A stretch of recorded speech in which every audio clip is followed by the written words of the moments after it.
Hello, everyone, and welcome back to your favorite sustainability podcast that has not posted in an eternity. Woo! I've missed you all. I hope you're doing well, and I know I talked a super big game about posting so regularly after I finished my master's degree, and yet here we are, 5 months after graduation. Life has a super fun way of getting in the way of you doing what you want to. And to be honest, the podcast had to drop a few priority pegs these last couple months, but we're back. And I'm so excited to talk with you all about a pretty well-known and discussed topic in sustainability: meat. I'll go over the usual stuff about how and why certain meats are better than others and why reducing meat consumption is critical, but I'll also dive into why meat is actually really important as a dietary staple and the pros and cons of fake meat. So I hope you're hungry for some content. Pause for applause. Haha, bad dad joke. And let's get into it.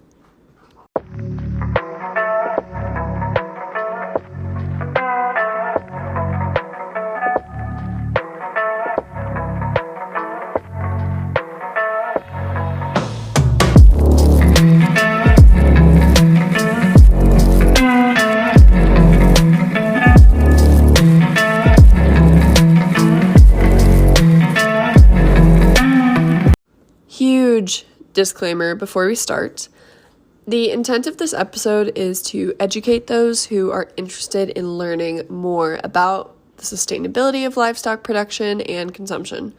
This is not meant to guilt you or force you to change your diet. That is entirely your choice and an extremely personal decision that accounts for many, many more factors than just sustainability considerations.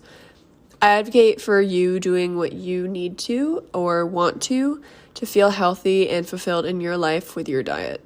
Please consult your physician if you are considering making any major dietary changes. Cool. And now let's start off with different diet types and what role meat consumption plays in society today and historically.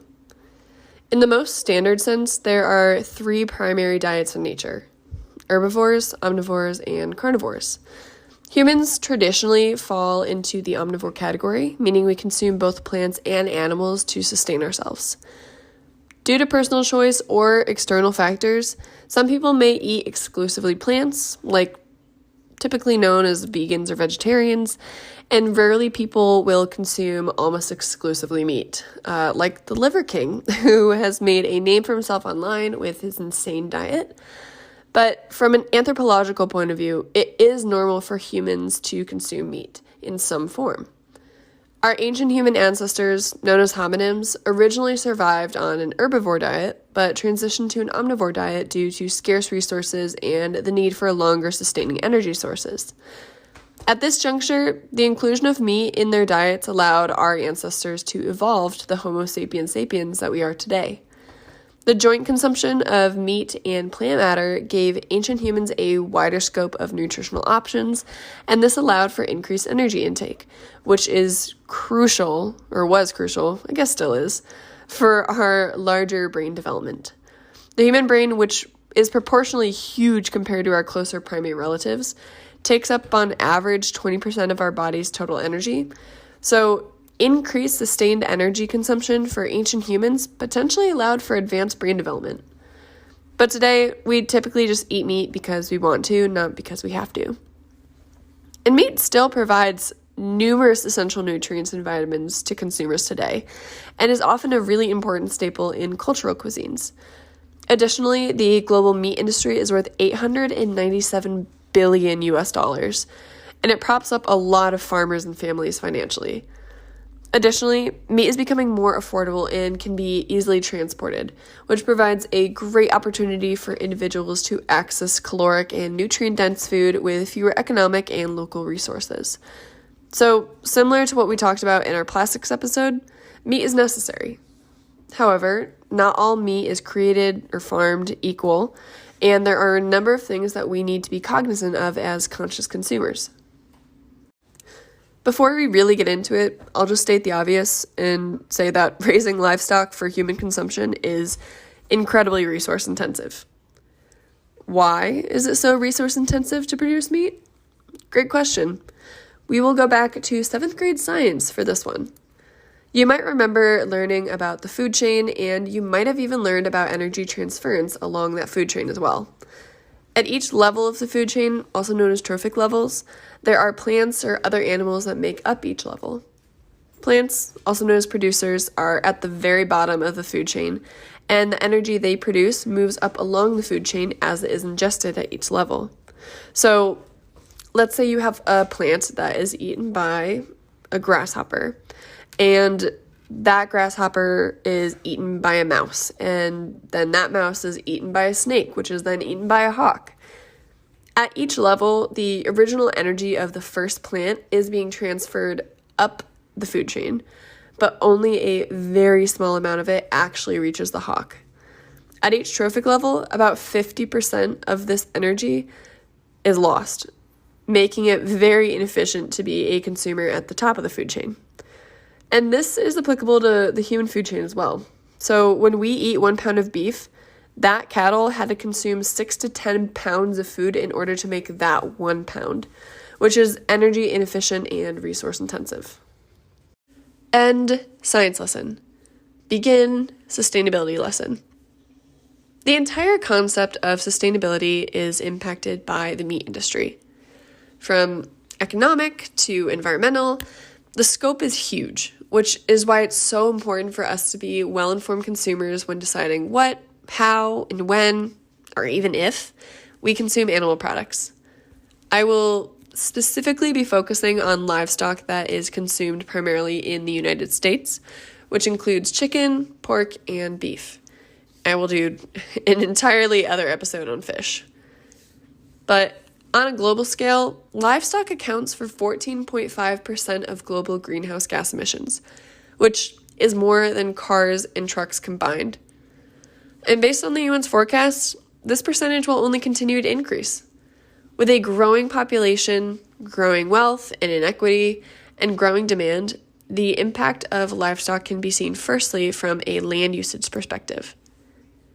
Chickens need about 2 pounds of feed to produce 1 pound of weight gain. Pigs need between 3 and 5 pounds, and cattle need between 6 and 10 pounds. 40% of the United States corn crops and 60% of its soybean crops is dedicated to livestock feed. And these are both the largest crops that the country produces. 89.9 million acres of corn and 88.3 million acres of soybeans were planted in 2021.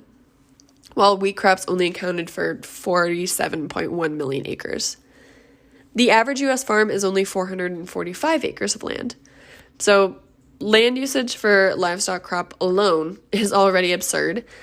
Now add in an additional 401 million acres of land that is permanent pasture.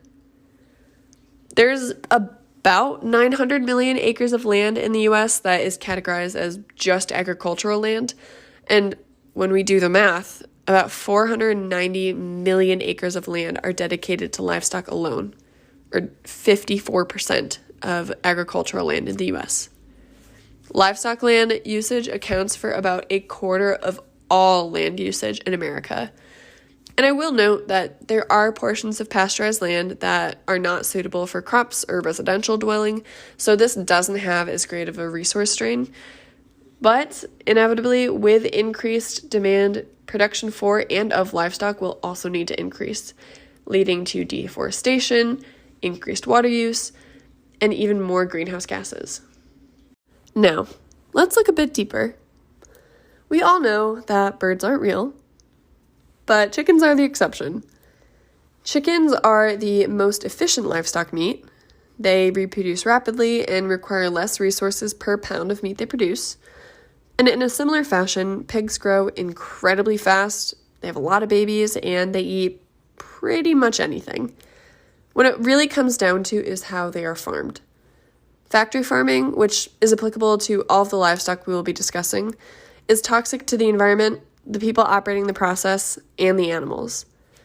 Factory farming is often described as a farming method that is very strict, almost militant, regarding routines, diets, and living quarters.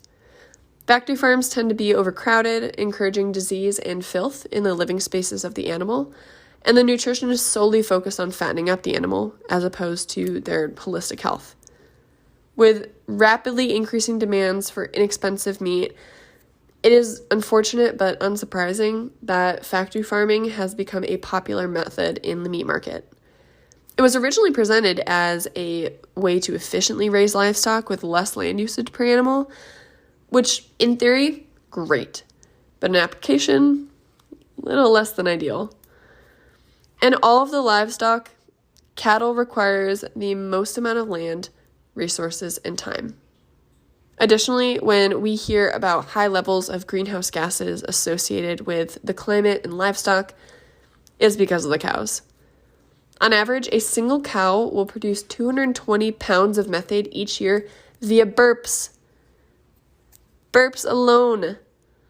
And you might ask, what's the issue with methane? It doesn't last as long as CO2 does, which is true, but it's also 28 times more potent as a greenhouse gas. It's actually theorized that this high concentration of methane is due to their diets, since cows historically do not consume or digest corn, which is, again, one of the primary ingredients in livestock feed. But let's think about it from a daily point of view. Say you're at your favorite local burger joint and you're about to bite into a big old quarter pounder with all your favorite toppings. For that burger to get from the farm to in between the buns, almost 60 kilograms of greenhouse gases were emitted. All this talk about burgers make you thirsty? Then let's look at how much water is used for raising livestock. On average, it takes about 1,800 gallons of water to produce 1 pound of beef, about 700 gallons for 1 pound of pork, and about 500 gallons for 1 pound of chicken. Vegetables require about 40 gallons of water for 1 pound. So you could realistically produce 45 pounds of vegetables for every 1 pound of beef. Plant-based meat alternatives, meanwhile, can actually reduce water usage by up to 99%. Okay, and what else about this fake meat? We know it uses less water to produce, and it's supposed to be way better overall, right? Yes and no. In a bubble, plant-based meat alternatives should be considerably better for the environment due to less land usage, less water usage, and less greenhouse gas emissions. It's at a lower trophic level, so it's more energy efficient for us to consume. And additionally, plant-based meat has a decently similar nutritional profile to beef, making it a great alternative. Unfortunately, it is not as widely available as real meat and is considerably more expensive, creating a financial barrier for a lot of people. And depending on brand, there's not a clear understanding of the true environmental impact of their individual supply chains, making it difficult to truly measure how much better plant meat is, or plant-based meat is compared to real meat. However, this alternative can still reduce land usage by up to 99%, and it emits up to 90% less greenhouse gases per product. Plant-based meat is also still developing and growing. The recipes are constantly changing, so it's kind of difficult to label exactly how good or bad the product is from a sustainability perspective. But I would recommend staying up to date with the recipes and products coming out by checking out sites like the Good Food Institute. This in general is just going to be a really exciting field to keep an eye on as it continues to grow. But overall, pound for pound, plant-based meat can be a really great, way more sustainable option for a lot of people. All right, I just threw a lot of information surrounding a food group that a majority of people have every day. So let's talk about what we can do as a better informed consumer. Ultimately, consuming less meat, specifically red meat or cattle, will have the biggest impact. And like we've talked about ad nauseum, your money talks, and how you spend it speaks volumes to corporate leaders. Downward trends in beef consumption, or any meat consumption really, will over time shift the focus to other sources for production, such as sustainable livestock, fake meat, or different crops.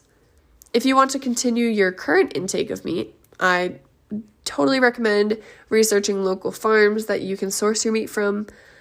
which encourages less factory farming, and you're supporting local. You can typically find local farms at, your local farmers market, and grocery stores will oftentimes highlight products that are local to your area. On a broader scale, practicing and advocating for sustainable eating in general will help shape the future. We currently live in a society that prioritizes excess, so being mindful about what you buy, how you prepare it, and how you consume it are so important. If you buy meat, try using more of the animal. Like, say you go to a butcher, save the bones, make a stock out of it. If you don't use up all of your ingredients in a dish, save them for another recipe. Again, with a stock idea, if you're cutting up vegetables and you have like the rinds of stuff or the casings of things, use that to make stock. And if you have leftovers, save them. I know I was really bad about never eating the leftovers, but you eat your leftovers. It's gonna, one, save you a headache as far as food prepping goes, and also you are eating sustainably. Use them for tomorrow's lunch, To the best of your ability, considering external factors, just try to generally consume less while prioritizing quality with what you do consume. In conclusion, the most sustainable and equitable world is one with both livestock and crops, as long as it's done right. At its current state, there is a great opportunity for the average American consumer to consume less meat, especially beef, on a daily basis to start creating waves of sustainable change. Like most things with change, your money talks, so go into your local grocery store or farmer's market with new knowledge and make lifestyle choices that make sense for you, your health, and your values. And if you have any veggie recipes you'd like to share or would like to share how you eat sustainably, please let me know via urbantumbleweedpod@gmail.com or urbantumbleweedpodcast on Instagram, and I'll feature it in the next episode. But until then, stay rad. I'll see y'all soon.